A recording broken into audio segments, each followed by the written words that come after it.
almost half ang ilalagay ko.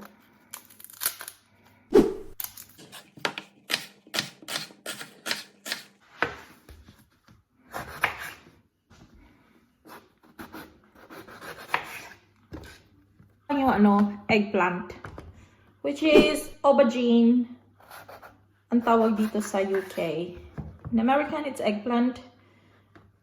In England or UK is aubergine.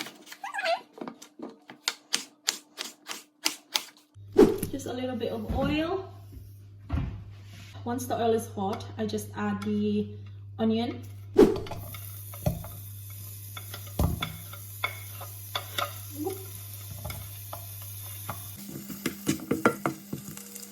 Just saute the onion, and when it's ready, we'll put the meat.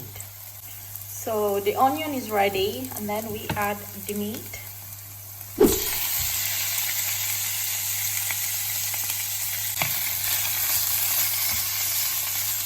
Mix mo lang.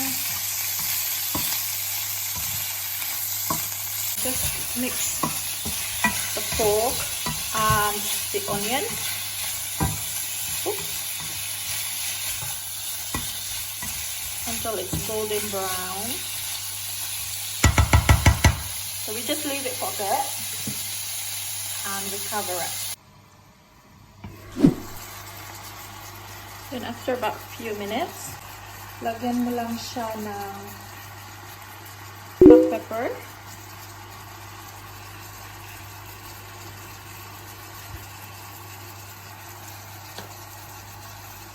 a bit of salt.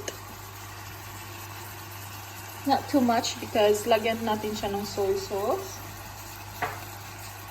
And yung flavoring ko, of course, the kocharek. That one. I don't really measure, I just, tansha.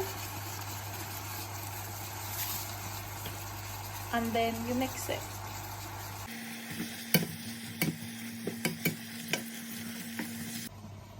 Okay, so after about 3 minutes, salan natin siya. And then, i-add ko ang soy sauce. I don't have a Filipino soy sauce, so this is what I'm using. It's the, I think it reads as amoy, and it's the dark soy sauce. Just put some soy sauce. Same, I don't really measure how much soy sauce, so it's just taste it as you go along, and then you mix it.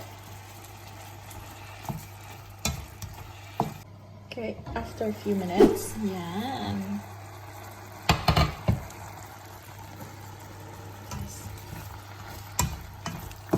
mix mo lang siya ulit.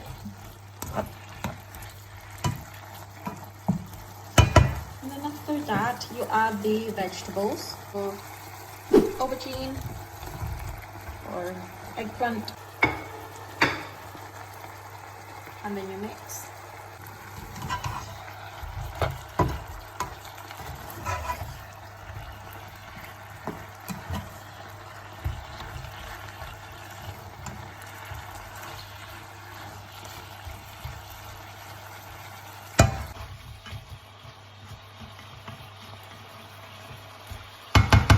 I add the broccoli. So the broccoli that I use is a frozen one. Those ones, because let's be honest, we don't really eat broccoli every day. Kaya hindi kami kumukuha ng fresh. So the best option is the frozen ones, because you can just put it back in the freezer whatever is left. So you just put it in there.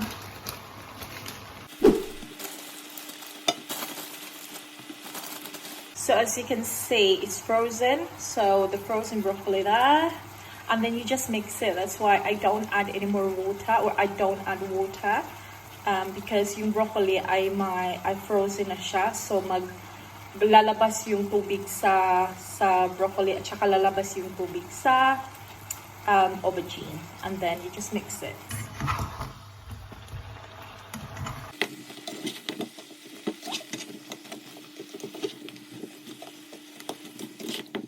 10 minutes.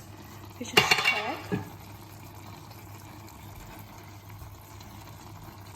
Okay, as you can see, the aubergine is not cooked yet. The broccoli is not really cooked yet, and the meat is not tender yet, so we just leave it for another 10 minutes. Ito na siya. It's cooked and it's ready to eat.